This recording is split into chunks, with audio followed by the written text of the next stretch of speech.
It must be a fascinating life to never have a normal job, to go on bike trips over thousands of miles long, to travel to Antarctica, live in seclusion for half a year, working on your own story in graphic novel form, outlining much of one's own personal mythology and narrating it and illustrating it.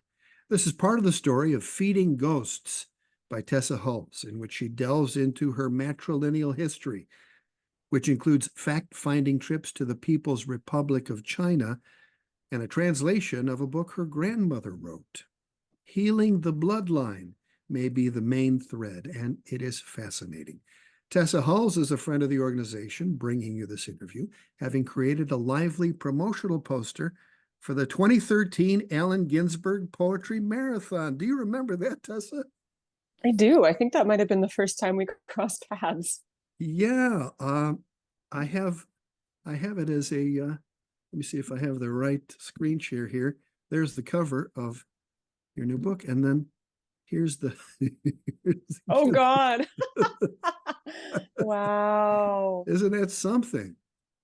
I mean, yeah, that takes me back to a different chapter of my life in which everyone I knew was a poet. I was kind of hiding out in poetry land for a while, and hilariously, that was my gateway drug to comics. I don't know if you knew that, Paul, but there's so many parallels between the medium. And so hanging out with people who were fascinated by the structural mechanics of using language to negotiate time across a page, that's kind of what sent me off on this form. That's amazing. So poets have done some good in the world, is what you're saying. Oh, plenty. Well, and the reason I ended up okay, I haven't actually talked about this yet. So the backstory here is that long ago, before we met, I went through an inter-art world breakup with a fellow genre hopper who worked in every medium, and so I couldn't avoid my ex, and I was like, God damn it, where can I still be around people who make things without constantly having to run into this person? And so I thought, poetry, that is one that can just be mine. And so yeah, I was like basically a refugee visual artist, genre hopper, hanging out with poets in the wake of a bad breakup. And yeah, it kind of changed my life. Fantastic. Changed mine too, but in a different way. Do you remember when you got the idea to write a book like this? Yeah. So I don't think that's the right way of putting it. I did not get the idea. There's a line that Connie Willis says, we're asking writers where they get their ideas. It's like asking Humphrey Bogart and the African Queen, where do you get your leeches? And so there was a very distinct moment when I knew I had to do this. And I was on one of my aforementioned, multi-thousand-mile bike rides, and was a couple months past my 30th birthday, had spent my 20s just running from my family ghosts. And they finally caught me when I was on a 6-week solo bike trip in Mexico, and realized that I had gotten to a place in my life where I had the skills and I had the tenacity to survive finally facing my family history. So I was biking alone up a mountain, and my ghost told me, someone has to feed the ghosts. And then I spent the next decade of my life following that command. Yeah. Hungry ghosts is a phrase that Buddhists might know. This person that's overtaken with desires and addictions and what have you, but you use it in a slightly different way. Yeah, I mean, it's related certainly to that concept, but in Chinese culture, the hungry ghost, it's basically a spirit that can't be at rest because it didn't accomplish what it needed to on its time on Earth. And so the living family members will give literal offerings to those ghosts. They'll leave them food. And in Chinese culture in general, the notion of ancestor worship, there's a much more tangible connection there. And so you burn paper offerings to give to your ancestors in the afterlife, like even like paper cars, paper cell phones, stuff like that. So for me, I think Hungry Ghost, it was very literal. I knew that my grandmother's story had never been finished, and that no one in my matrilineal family would be able to find peace until I brought that lack of closure to an end and told her story. I interviewed Eric Drucker, and I've seen a lot of graphic novels. My kid is into them, but I've never seen a graphic memoir necessarily. You're telling your life story here. Is there a book that you saw that you thought, I can do something like that? Or is this something that just came to you in a more organic way? Well, I think Mouse is the most obvious, even down to the narrative device of when I revisited it. I think like a lot of people my age, I'm almost 40. Mouse was the first graphic novel that I read. In Mouse, you have a son following his father around with a notebook, trying to uncover the story of the generation before. And I had completely forgotten that narrative device from Mouse, where it's breaking the fourth wall. And it's really the story of Art Spiegelman coming to terms with having to write this book. So that's definitely the most pertinent touchstone. And then Alison Bechdel's Fun Home was also another huge influence. Craig Thompson's Blankets. And there are a bunch of other graphic novels. David B's Epileptic, everything by Joe Sacco, Ellen Forney and Marbles, and kind of confronting mental illness that way. So I do think that there are a lot of models to follow, and Persepolis, of course, that's another one that's so similar. I almost forgot to mention it. All a blank slate to me, to be honest with you. This is not my thing, but I found your book quite compelling and read it. I wouldn't say read it easily. I was about to say read it easily, but I don't think it's an easy read. But it certainly is compelling. In many ways, starts with your grandmother. You describe your grandma as a bold young journalist reporting from the front lines of China's civil war and then escaping communism, which is one of the main threads in more ways than one. Main threads of the difficulties that your family has faced in terms of mental health. So maybe you can talk about your grandmother. Yeah, so my grandmother Sun Yee was a journalist, and she was living in Shanghai when the communists came to power. And so the book opens in 1949, basically as this history is unfolding around her. And she kept writing as essentially anybody with the resources to get out of the city did before the communists came, but she chose to stay. And she ended up staying because she had a fling with a Swiss diplomat, and so ended up getting pregnant and abandoned. And that's another thread that kind of pops up in the story is, my mom never met her father. He was never in the picture, but the fact that he was white had a huge downstream influence on really the trajectory of my mother's life. There were certain benefits that came from that. I mean, in this country, it's a struggle in many ways, although now things are beginning to change a little bit. But elsewhere, Hong Kong, for instance, can come in handy. Yeah, definitely. Learning about the colonial structures of Hong Kong, and even the fact that, well, to give a little bit more of the cliff notes. So essentially, my grandmother was labeled a political dissident because she had been writing for pro-nationalist newspapers. And so she would be arrested and held for days and disappeared for lengths of time when my mom was a child. And eventually she was able to get the two of them out, and they fled to Hong Kong beneath the false bottom of a fishing boat. And so at that point, China was sealed off behind what's known as the bamboo curtain. So China had completely closed off all flow of information. The press no longer existed as anything other than a political mouthpiece for the Communist Party. And so there was this huge, huge, huge appetite for information about what was actually happening back on the mainland. So once my grandma arrived in Hong Kong and had been a journalist, she wrote this memoir that became an overnight bestseller that was talking about these 8 years of being put through communist persecution. And once that book was published, obviously not in China, but Hong Kong and Taiwan. And then I discovered that there were copies in, I think, about 25 libraries all over the world. My grandma used the money from that to put my mom into a colonial boarding school. And then my grandma had a mental breakdown and ended up institutionalized. So basically, my mom was raised by this colonial boarding school. And what I later learned through research is, she and my mother came to China during a time when the social fabric was really overburdened. And so most people had no access to housing or education. And for my mom to have been accepted to basically Hong Kong's most elite school, in diving through archives and records and piecing this together, I learned that it was because it was actually a Eurasian orphanage in the past. And that was because it's like so hard to concisely explain, but essentially there was an entire population of Chinese women who would end up becoming the mistresses of all of these European men who were in Hong Kong to make money. And so those men would invariably go back to their home countries, leaving these mixed race bastard children who didn't have resources because all of the money had been tied to the fathers. And because the Hong Kong Eurasian population actually had a lot of political and economic power because they were the go-betweens between the Chinese labor force and the white businessmen basically making money off this colony, you had a bunch of wealthy male Eurasians who were like, well, we've got to do something about all of these fatherless bastards. And they would set up funds to pay for their education at this school that my mother ended up going to.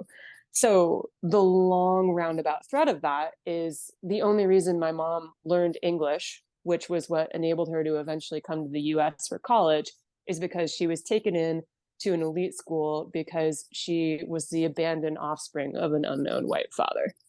So she never met him, but he changed her life. Isn't that something? I mean, it's just one fascinating story after another. Another fascinating story is finding your grandmother's book and commissioning it to be translated so that you could read it, because your Chinese at the time was not so good. I suspect a little better now, but maybe not fluent. Maybe you could talk about those two things. Oh, you're laughing. No, not Oh even gosh, close. nowhere near No. fluent, Yeah. nowhere near. And you know, I will never be able to read Chinese beyond like basic character recognition. You know, it's funny because I generally am someone who picks things up pretty quickly, but for whatever reason, Chinese it's like my intellectual kryptonite. And I think I'm literally a little bit tone deaf, and so for me, a tonal language is challenging. So I do speak some Mandarin now, and I can read a little bit, but I would never be able to read something with the complexity of my grandma's book. Yeah, so growing up, I knew that my grandma had written a memoir, and I may have vaguely known that my mom had a copy of it, but as for what was inside of it, I didn't have the context to really understand what it meant that my grandma had written a memoir that was criticizing the Communist Party. And it really wasn't until I started doing the research for this book that I understood the magnitude of the stand that she had chosen to take. Because not only could speaking up against the Communist Party blacklist you, it could take your whole family down with you. And so essentially, my grandmother had to permanently sever ties with her family by writing this book, because to do anything else would have put them in danger.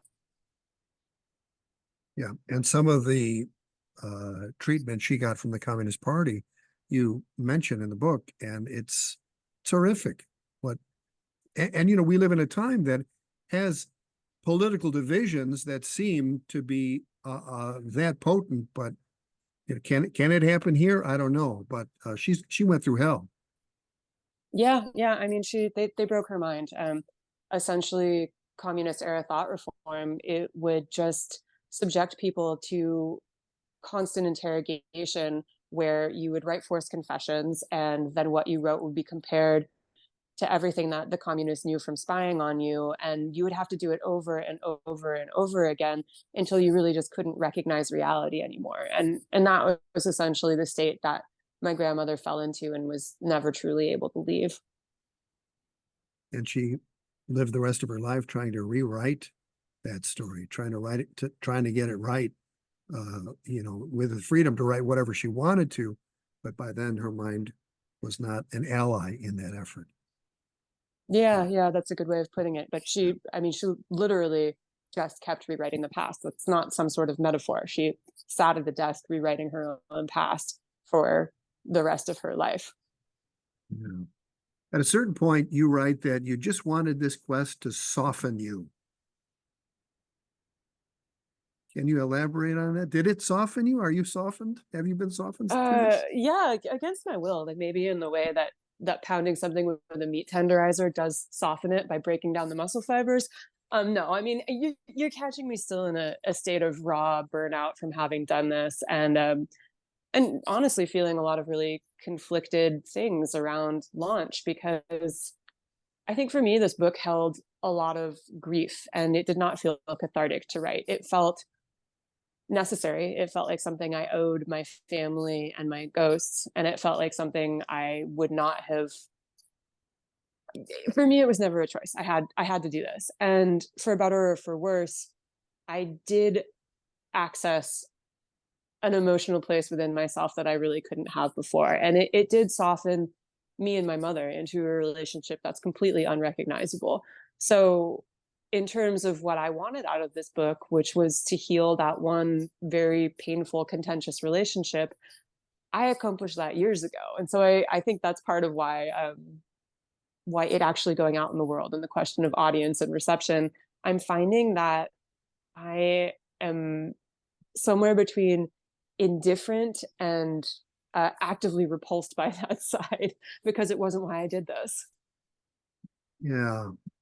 There's a line in it about I grew up fighting desperately for the custody of my own mind, is the line that you use. Yeah. So, I mean, that's a worthwhile effort.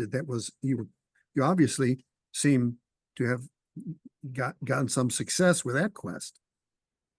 Yeah, well, I talk in the book about becoming a cowboy, which is the metaphor that I use to really examine the question of what is the myth that America tells about itself, and what is this myth of hyper independence and the open frontier.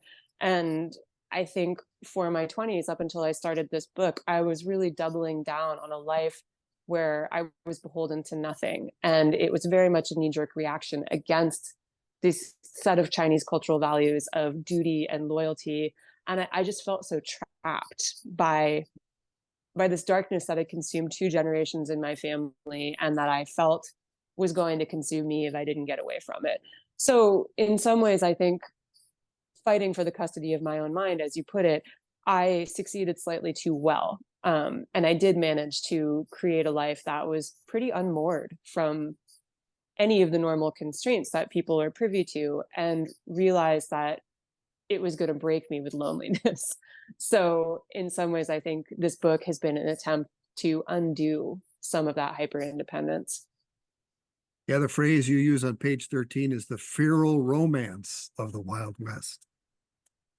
Yep, Yeah. sure do love it. Yeah. You got to. I mean, all the things that you've done, it's pretty remarkable. Living in Alaska, living in Antarctica, stunning. I mean, it takes a lot of courage and nerve to do that. Where do you think that could? Well, I mean, your story tells it. Your mom and your grandmother went through some pretty serious shit, so maybe it's in the bloodline. Where do you think the courage comes from? I mean, for me, it's not a matter of courage. It's just a thirst. It's a call I hear. And there's a chapter in The Wind in the Willows. It's called Wayfarers All. I believe it's chapter 9. And there's this conversation between these swallows. And they're talking to, I believe it's Ratty.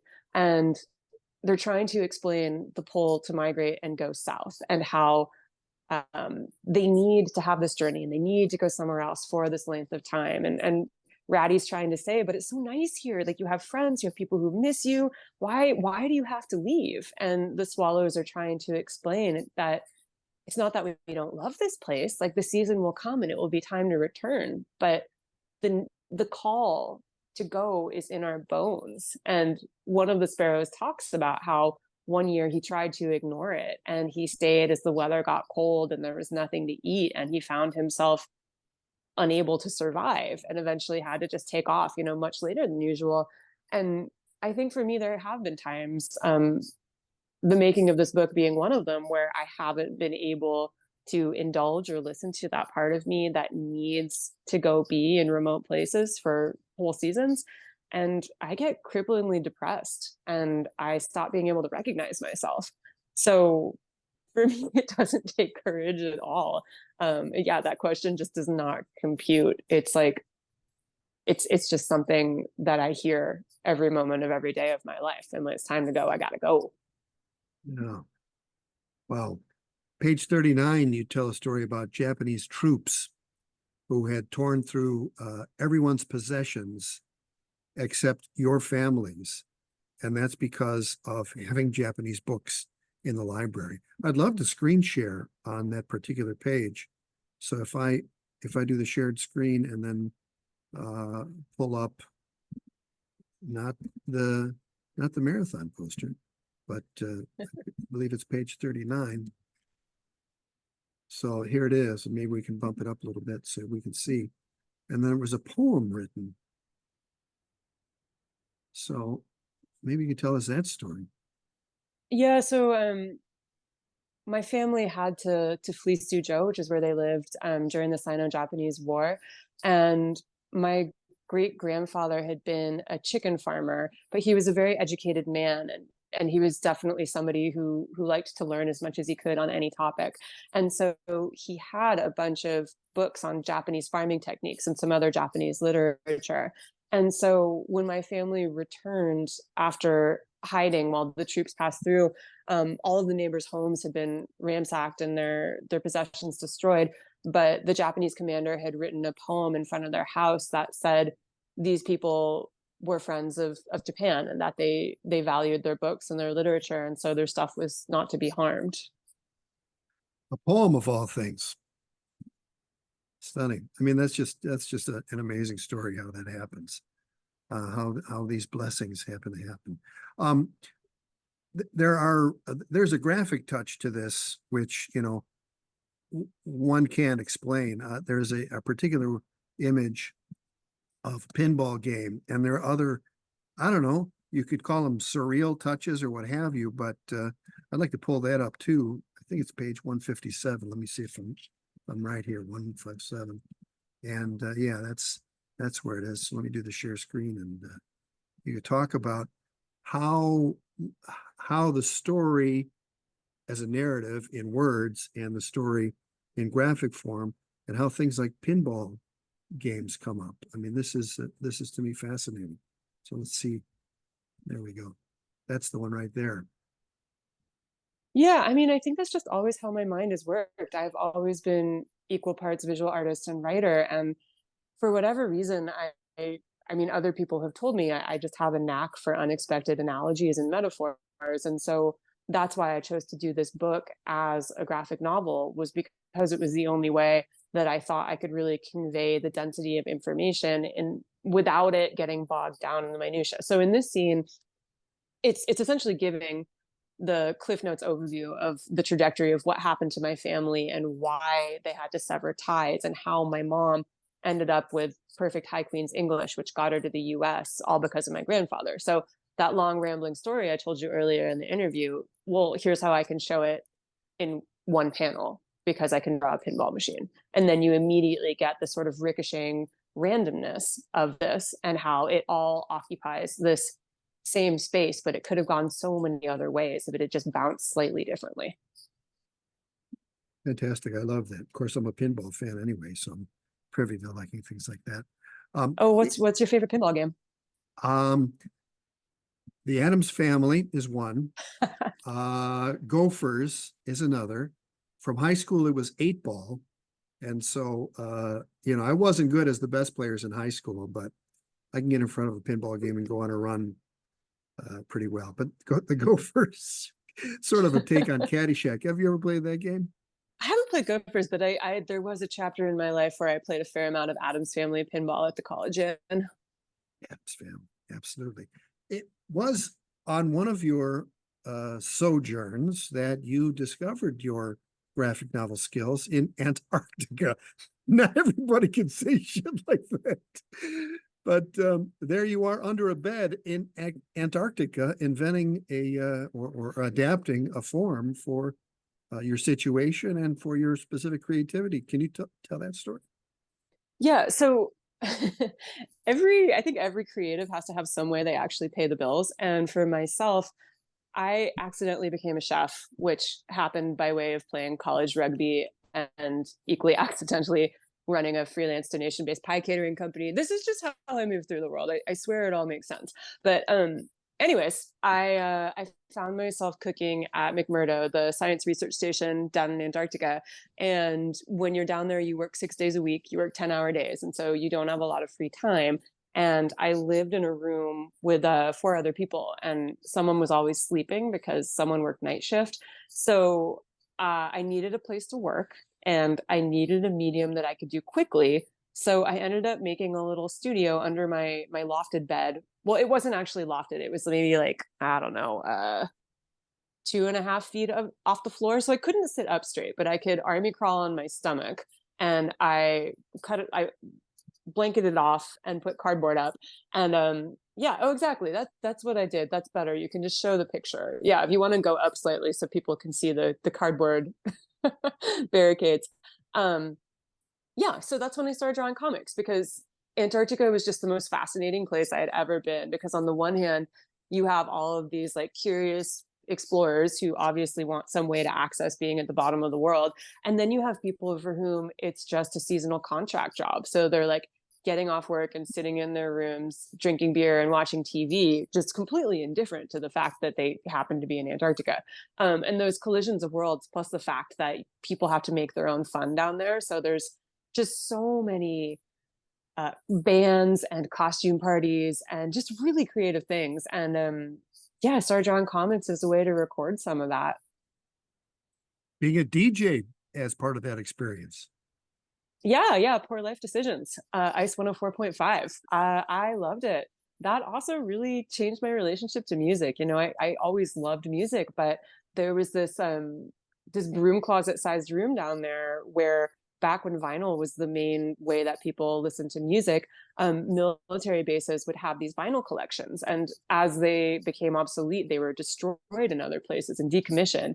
And I've never fact checked this, and I kind of don't want to, because if it's not true, I don't want it taken away from me. But the rumor is the reason that the one in Antarctica survived is that it was too expensive to ship them all back and decommission it with the proper military protocol. So there's 20,000 records down there, and they're all made for armed forces radio and television. So that means they don't have any of the album art, and they're all made specially pressed to be used on military bases, because that was, of course, the first presence in Antarctica, because that's usually what happens. It's like war or research extraction that causes government to first get to remote places.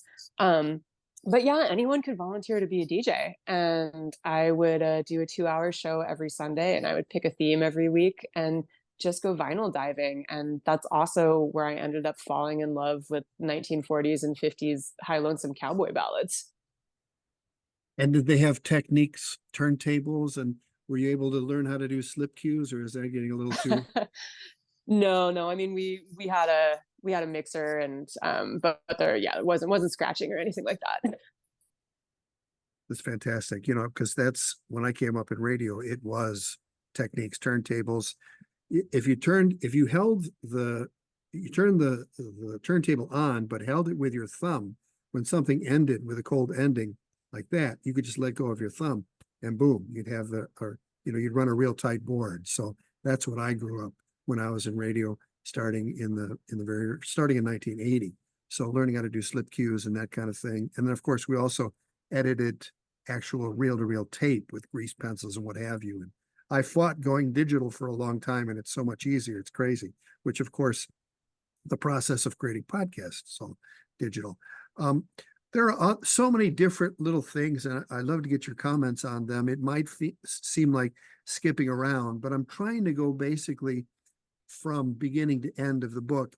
And there's a couple of things I wrote down. Page 170, Amelie, which is a movie that I went to see with my daughter, and the fact that it has mythic connotations for you is something worth talking about, I think. And it's on, well, actually, we're going back to page 170 on this because of the Antarctica insertion. But Amelie is the movie I'm talking about, and I'll share a screen so we can see your rendering of that. Yeah, so I went to go.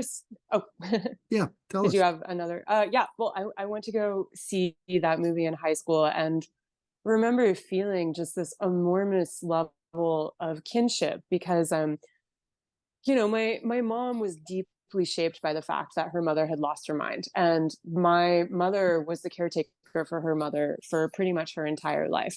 And so my mom associated the fact that my grandmother had had a mental breakdown with the fact that she had been a writer and the creative temperament. And so, for better or for worse, it was clear from day one that I was not only a writer, but an artist, and that words and images were going to be the guiding force in my life. I was one of those kids where there's nothing else I ever could have been. And because of that, my mom was so terrified that I contained some seed of her grandmother's mental illness. And so from a deeply well-intentioned place, she tried to find whatever that frightening seed was and identify it and treat it before it could manifest. And that took the form of my mom treating me as though I was mentally ill. And it was complicated and damaging. And so in Amelie, the plot there is, you know, a little girl loses her mother in an accident, and she's left to be raised by her father, who's a physician, and he doesn't know how to interact with his daughter. And so he only touches her once a year, and that's when he gives her a physical checkup. And so her heart races because it's this moment of normalcy and closeness. And so he thinks that she has a heart condition, and therefore she is kept away from the world. She's not allowed to have friends. She's not allowed to venture out. She's protected in this really heartbreaking isolation. And so she turns inward and just creates a world in her own imagination to live within, because she didn't have access to any other world. And that is effectively what happened in my own family. Is I had to create a world in my mind because my mother, from great love, was keeping me from the ability to actually make my way in the real world. You say in the book that wilderness saved your life. So that was part of your survival strategy. Talk to us about that.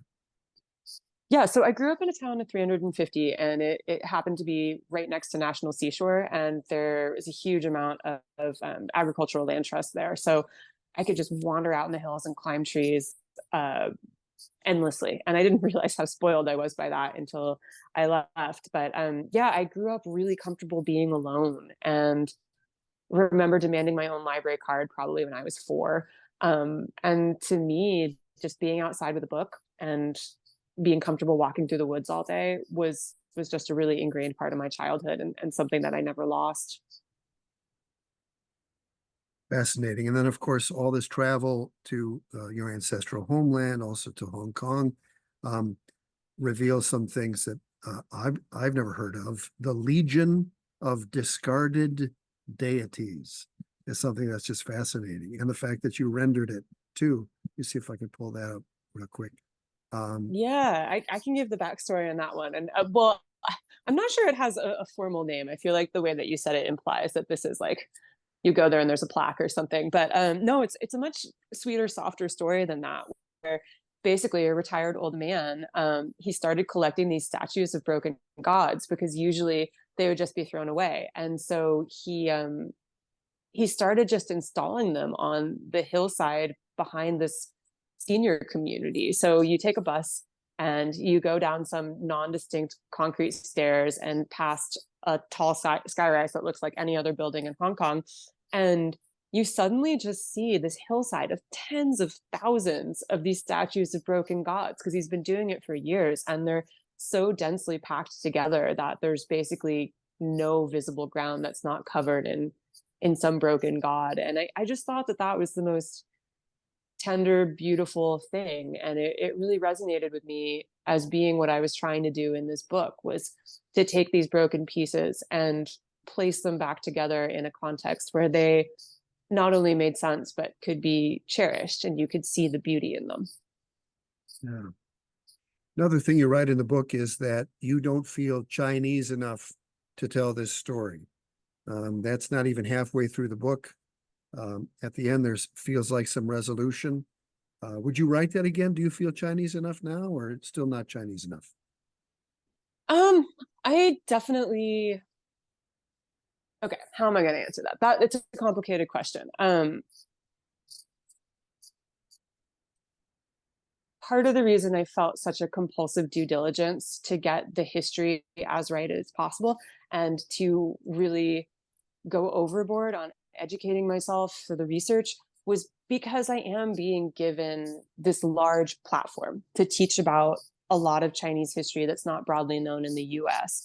And as somebody who is only a quarter Chinese, if we're going by blood quorum, and I put in the book, it's like, depending on context, people have wildly different opinions of the extent to which I do or do not look Asian. But, in a lot of circumstances, I very much just could pass. And there is that part of me that feels that the privileges that I carry from the way that I have access to whiteness does make me feel a deep sense of responsibility to doing everything that I can to do right by the story that I'm telling. So I do think I would write that again, because questioning that is something that I think I will always do, and should always do, not in a like hair shirt self-flagellation way, but when you're given a platform, when you've experienced a lot less prejudice than many of the other people who have been affected by this history, I definitely think that's a consideration that I should never lose track of. Yeah. There's something later in the book that is, well, let me just pull it up and you'll see exactly what I'm talking about. It's a phrase in Chinese with a couple of different characters, and I think it goes right to the heart of, the narrative here. The phrase "zuojia," how do you? 作家, 作家. So it means writer, and the characters. So a lot of Chinese are compound words like this, where you combine single characters and then they take on a combined meaning. And so the first character, zuo, is to make, and the second character, jia, is family or home. So to be a writer is literally to make family or home. And I learned that, and just, really felt like, okay, this is my role, this is what I've been doing. And I'm glad that I didn't actually learn that those were the characters for writer until pretty late into this process, because I think sometimes I prefer it when I don't know at the outset what exactly I'm trying to do, and then later find something that sort of confirms or helps put into language what has been a more somatic or intuitive feeling. Yeah, it seems in many ways all writers are trying to do that. It makes a lot of sense having that phrase be what it means to be a writer, or the description of writer. And then we think that's the destination, but then some of the horrors that your grandmother witnessed, which most certainly must be at the core of that and the abuse of the communist government, but also just the horrific things she witnessed as a very young girl. I mean, that's going to stop someone from getting home if they have to endure that. So understanding that, my father losing his two older brothers to diphtheria when he was 9 years old, they both died within 5 weeks of each other. When I can put myself in his shoes, it gives me so much compassion and love for him that it makes it it makes it easier to swallow the times where he was less than skillful. So did you have a similar experience with that, having compassion for your grandmother after learning the depth of what she had to deal with? Yeah, absolutely. I mean, I really didn't know anything about her past until I started this book, because there was no way for me to access it, because she didn't really speak English and was also very heavily medicated on antipsychotics the whole time that I knew her. And she lived with us, just to clarify. So I grew up with her in my family home. Um, and at the end of the day, having really just followed in her footsteps for the better part of a decade, trying to understand, I deliberately don't name any of her diagnoses in the book, because where I've come to rest is that I don't think she actually was mentally ill. I think she had untreated PTSD and was brought to a set of circumstances where there was really no place for her to belong, and no ability to have the contact and interaction that makes a human being feel held. And I feel deep sadness over what her life was. And I do feel a much, much, much deeper compassion, not just for her, but for my mother. And I would say that understanding is really what is the most radical and most revelatory, because with my grandmother, it's this remove. She died in 2012, but with my mom, I grew up shaped by her pain. And when I finally understood the topography that had formed it I just felt so much tenderness for her. I felt tenderness for my mother as a child, and it really has transformed our relationship. How's that going now?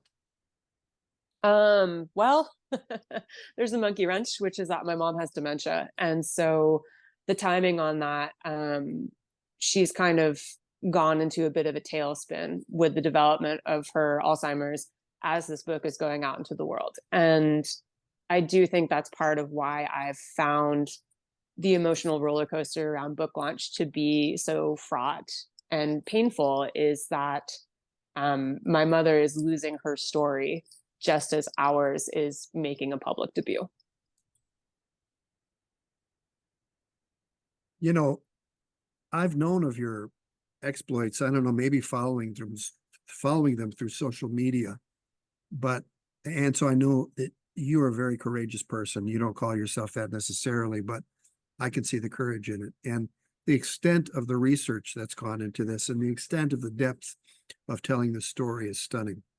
I mean, this is a life's work, and hopefully you have a long life to write other things after this. I hope that's the case. This is a very compelling story told expertly in a very unique way. And I'm really honored to be able to have this moment with you and ask these questions that I find interesting and that I hope listeners will find interesting. So thank you for what you do, and thank you for allowing me an inside look at what's going on and what you did. Yeah, well, thank you so much. And I appreciate the very close reading. I mean, I love it when somebody's got like specific page numbers. Yeah, I really appreciate you making this space and spending time with my family's story. The book is Feeding Ghosts, a graphic memoir, and our guest has been Tessa Hulls.